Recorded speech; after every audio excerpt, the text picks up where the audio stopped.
So my name is Shantel, and I'm a touring artist from continental Europe. And of course we do international music stuff, festivals, parties, whatever. Everything that somehow is representing the cosmopolitical spirit of continental Europe by music. I was the guy coming somehow from a Western country and presenting a music, a sound, a crossover which was maybe from the source, from the roots, a kind of Eastern European vanished culture, whatever. So it was a kind of funny import-export situation for me. And first appearance in Budapest, it's been a while, I think. I don't really remember how it started. It was more kind of independent party situation. But it was quite vibrant from the point that I already could smell that this kind of sound is somehow growing very quickly, you know, and there is a great enthusiasm, especially from places like here, you know, where I think, especially after the breakdown of the former communist area, that was a great chance to renew the idea of crossover, the traditional music, and, you know, going somewhere to electronica, pop culture, fashion, whatever. And maybe Budapest, besides places like Vienna, somehow they were the first really big cities in Europe who adopt immediately to this, you know, disco partisani idea. Even before Paris or London or Berlin. You know, this is what I'm always mentioning when I talk about my beginnings, to say that this is the first time in pop culture that a genre was starting from the East and not opposite. Because we used to know that if something is going to be a hype or, you know, a vibrant, new, hot sound, it comes from New York or London or, you know, almost from the West. But, you know, with the disco partisani phenomena, it was all opposite. And of course, Budapest was one of the first places. Well, I think this is a little bit a mousetrap, you know, like the question already implicates some historical mistakes, let's say. So, I mean, we have a knowledge in music which is, let's say, made by our own experiences, by the media, television, movies, whatever. For example, the punk rock phenomena, that was something which was more or less created in New York in the 70s by a kind of weirdo local Jewish background community, you know, who were a little bit lost if you, let's say, make a research on the early Ramones, stuff like that. And later on, it went to United Kingdom, and Malcolm McLaren make it big and, you know, like a, let's say, consumer-friendly product. And we have this thinking, yeah, punk rock, that's United Kingdom.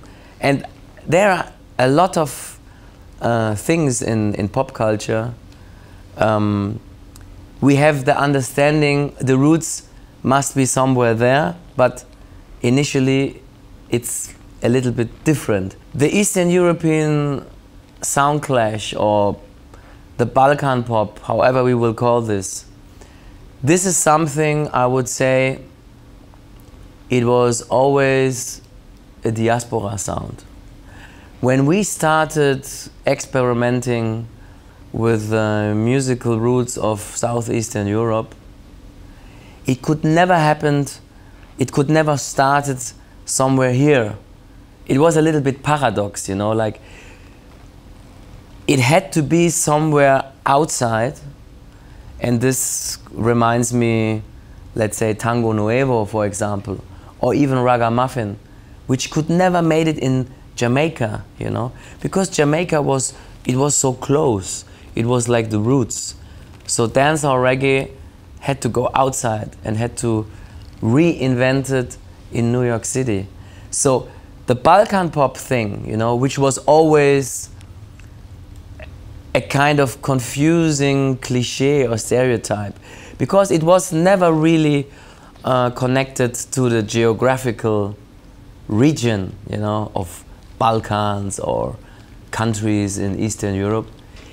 The Balkan pop phenomena was something that reflected much more a certain mentality, you know, a certain misunderstanding of putting things together which normally are not go together well. It was a dialectic dynamite because it contains a lot of opposite positions in a way. But as a matter of fact, people here in the East, they were dealing after the change so much with reinventing a new identity, or let's say focusing on the next thing, you know, which was not very clear. As far as I remember, everybody was so focused on Western influence, Western democracy, Western media, Western product. Nobody gave a shit about, let's say, Eastern European tradition in a way. In places like Frankfurt, Vienna, or Zurich, I remember, Berlin. It was a funny mixture of so-called like immigrants, like diaspora people from ex-former Yugoslavia or Eastern European countries, with local electronic producers, DJs, whatever. I mean, I'm born and raised in Germany, but I have a very mixed family background, like for my mother's side, which is more Romanian Jewish, and for my father is Greek and half German. And I never had an idea how to deal with this, you know. I felt like an average German teenager, but somehow there is something more to tell about. And then we had this great chance after the change, so to say, to make a step and attack the Anglo-American rock and roll stereotype, the Anglo-American mainstream stereotype, which was so confusing in the beginning. As far as I remember, I had I was more like an electronic producer. I was working with a Berlin-based label Studio K7, which was well established, and people were just shocked, you know, like, how can you do something like this? You will ruin your career, you know, you have such a great standing. Now you bring up all these weird Eastern folkloristic, traditional, whatever elements. I mean, how does this will fit into our portfolio? And I said, forget about the portfolio. The time is over, you know. For the last 10 or 15 years, the slow death of the music industry. And suddenly,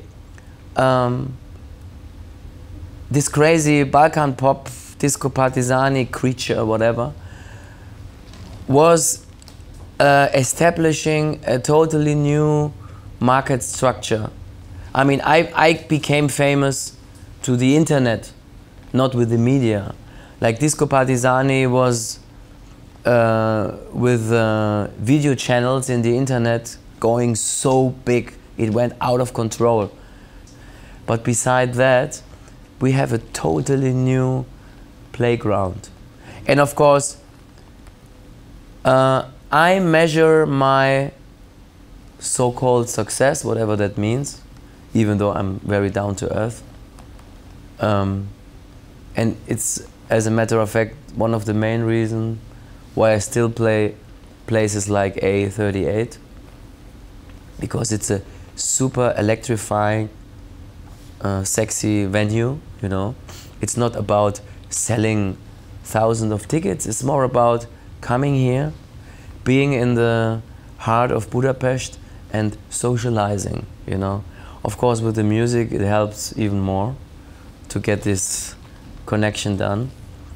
If you ask me straightforward, I can immediately say, I have the feeling I play 380 shows a year. In clear numbers, maybe it's about 250, which is crazy enough a lot.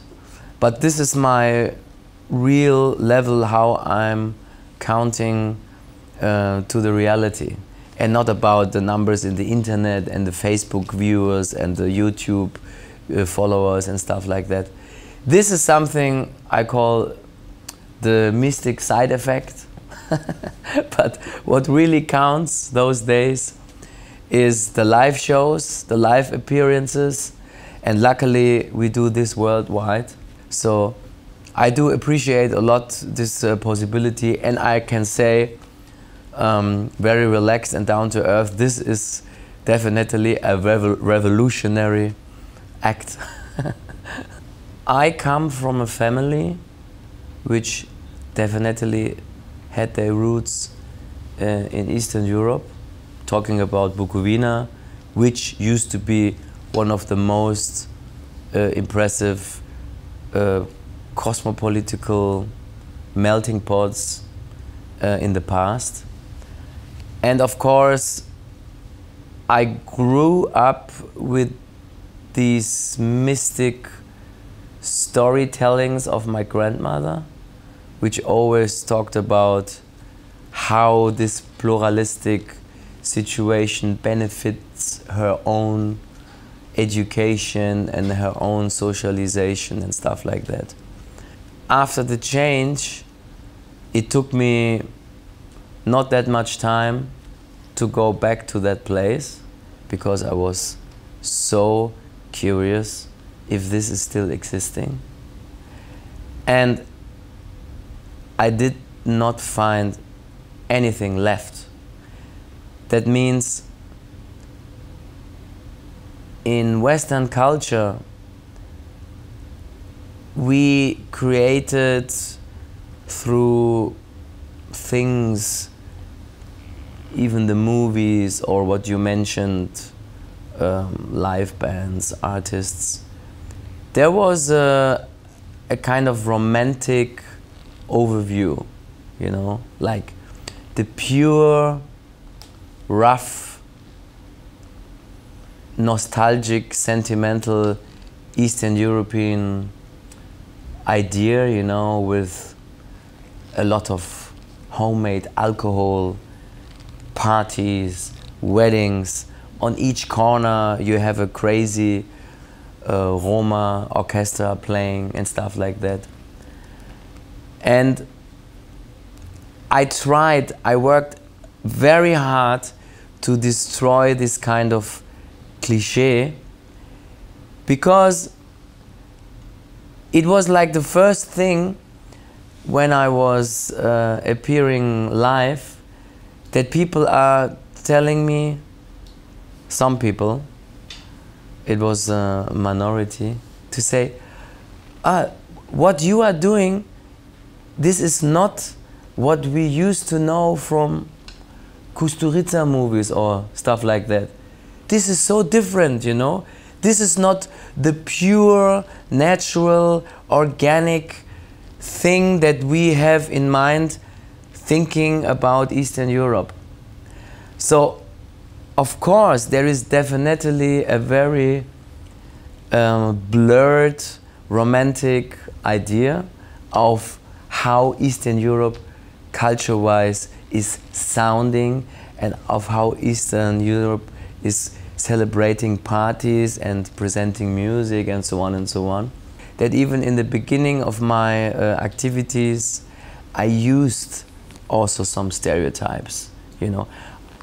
I remember in the beginning I put a head, you know, with a fur, I gave some vodka shots to the audience and stuff like that.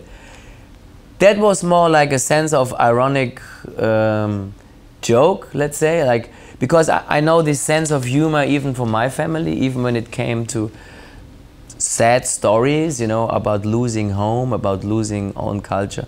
They always had a funny way still to make jokes about it. But of course, there is a totally misunderstanding of how living culture is really getting performed in a way. And I mean, as I told you in the beginning, I never had an idea I want to be the representative of a geographical region or whatever. Maybe my approach was always to say, you know, I have a strong connection to the melodies, to the sound, to the aesthetic, to the mentality. I can even say it's in my blood, but I can only present it in a way it feels authentic to myself, you know. I never can create a photocopy of a Balkan brass gypsy orchestra. I can't do this. I adore most of the bands from that genre, and I know a lot of bands from this genre, even from village in Romania or whatever. When they go Western countries, they put the Eastern European stereotype glasses on and some more basic clothes and stuff like that. They fulfill the expectations of the Western audience, which is okay, you know. They have to live, they have to survive, they have to, you know, earn money for the families and the other families. Everything is right. I think we should not judge music in a more moralistic way, whatever that means. It took me years. It wasn't easy in the beginning because I did not have, let's say, a blueprint of what I'm doing. If I would be a punk band, I can easily say, okay, let's check out the beginning of the Ramones, let's check out the New York Dolls or the Sex Pistols, or, you know. I never had a blueprint. So what I was doing was in a way learning by doing, and I really discovered very quickly I'm exotic in the East and I'm also exotic in the West. For me, it's hard to point out a kind of, let's say, music identity in a geographical way. I think, and this is why I'm dealing all the time with words like diaspora and migration and, you know, living and working abroad somewhere else and coming back and remixing and, you know, crossovering and stuff like that, because it's simply an alive artistic individual creation of what I'm doing. Of course, I use a lot of clear influences. In the moment when the musical idea is going away from the, let's say, local dogma, and this is very delicate subject, because there will be always people who say this is right and this is wrong. The risky track I found always much more creative instead of fulfilling any kind of concept or expectations. And every night when we do shows, we see ourselves in that position, because I have also musicians, members in my band. They live and work in south of Serbia, for example. They still play in wedding bands, etc. And of course, we all have to ask ourselves, is this of what we are doing in a way representing our, you know, feeling in general as Europeans. So that's why I always call this an European band. I think a lot about these, let's say, changings. I even don't know if this is a change for real. I was reading a book of Stefan Zweig, for example, and this was a writer. He was in the 40s, you know, in Germany, and this is, let's say, this is a writer we can say he is really quite popular. But even those characters, they sold 500 copies of their books when they were fresh and new, and this was a big number in those days. So what I want to say is we cannot talk about aesthetic and culture in a way of to say this is the real culture, this is the real roots, and why is the real roots so underestimated and stuff like that. It was always like that, always. When you are going backwards in history, in art, in music, in literature, whatever, I mean, like the pure essential stuff was always minority. Franz Kafka, even Fellini, Italian cinema, François Truffaut. I mean, those names are big, yeah, no doubt. Even Albert Camus, who has a Nobel Prize, or Jean-Paul Sartre, big names in the culture. They were never commercial-wise mainstream, not at all. They could only exist by private money, by government money, stuff like that. So bottom line, we can say the pure essential stuff never goes big, as a matter of fact. We can discuss that. The question here is, and this is what I'm interested in, because in the past those stuff existed and there were always some money to make it happen, you know. Nowadays we have a phenomena, we say, if something is selling, this is also a legitimation that it's still existing. Other stuff which is not selling, we ban it out.